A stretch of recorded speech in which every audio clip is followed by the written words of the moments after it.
is to understand what can go wrong and how to prevent it. And actually, even though you try to prevent, sometimes it still goes wrong, and then you have to learn what happened and then fix it for the next time. This is really important part of the learning that the students are going through, because we deal with these same issues all the way through to building things like the SLS and the Orion and taking us to Mars. When you see some of the parachutes not fully deployed, that's why NASA does so much with like the Orion deployment of the parachute system, so much testing and so much understanding of how those things really work.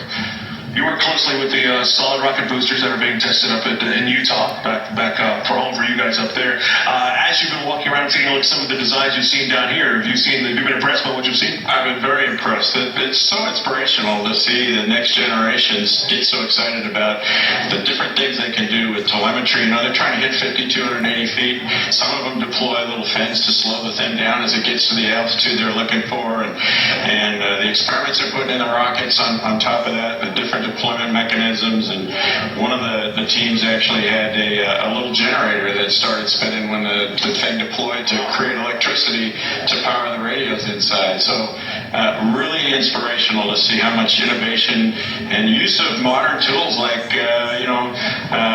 prediction and modeling and simulation tools that when I was a kid their age I didn't have access to that kind of stuff. So they're really learning a lot very fast, and it's really, I heard one of the kids tell me the other day they're at University of Alabama Huntsville actually, and a bunch of them are looking for when they graduate where they're going to go work, and some of them were teased to go maybe do something outside of aerospace, and they said, we went to the AA conference, we've come to this, and it's aerospace all the way. They're passionate about it, they really want to stay in this business, so we need them. This kind of helps tip the scales a bit. It certainly does. It really does. Yeah. So you've had a chance to talk to some of these students. What are some of the other things that they've been talking to you about or picking your brain about as you've been walking around? Well, one of the things that's really interesting, since we've got wind out here today, they're trying to calculate what's the right angle for the launch tower based on the wind so that it stays in bounds and it flies correctly.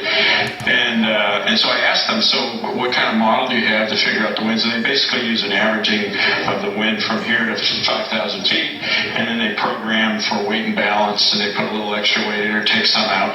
And I got to talking to them about what we used to do with shuttle, because you probably remember there were many clear blue sky days where we couldn't fly because of the wind shear at altitude, and over time we learned to model the winds better, and we came up with what is called day of launch iLoad, or for initialization load in the software, an update called Dolly Load, day of launch iLoad update, and we would bring the wind calculations into a software routine that allowed the shuttle to fly more often, even when the winds weren't that favorable. So we learned incrementally how to make things better, and they're dealing with the same kind of problem right here today with the winds. I know that with their teams like that, and obviously on a much smaller scale, it's really impressive to see that imagination at work and how to overcome these obstacles. That's the other thing that's so important about this. They're learning about leadership, they're learning team dynamics, and actually those parts of it aren't rocket science, they're actually harder.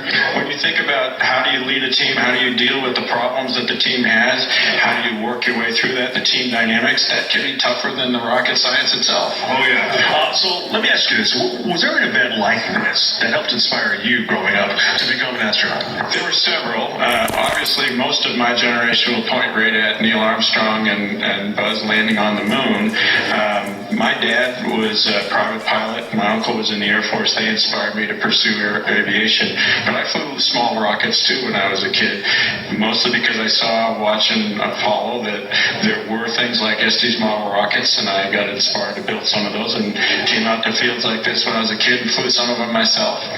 And just one thing after another, little opportunities where you can learn and to participate in things that eventually as an adult you can do big things. So I think what adds to the excitement and inspiration for us, as I know you're working on a very important system for NASA, is that a lot of these kids out here, quite frankly, some of these students are going to be working either on the systems that directly put boots on Mars or could be wearing the boots that walk on Mars. That is absolutely right. I was talking to the youngest team here, a bunch of 8th graders. I asked them, so how old will you be when you're in 2033, 2035? And they said, well, about 32, 33. And I said, well, I was 35 when I joined the astronaut program. We're building SLS SLS and Orion for you to take us to Mars, and it's actually true. And so a lot of these folks out here be actually making this happen. You and I may be in rocking chairs for what it comes, but still, it's pretty awesome to see. We'll be cheering them on. You got it right. Absolutely. Thanks very much, Charlie Precourt with Orbital ATK, and of course, one of our veteran astronauts with NASA. Thanks very much for making the trip. Let's head on back out to the launch pads where Chris Blair is standing by with one of the teams getting ready to launch next.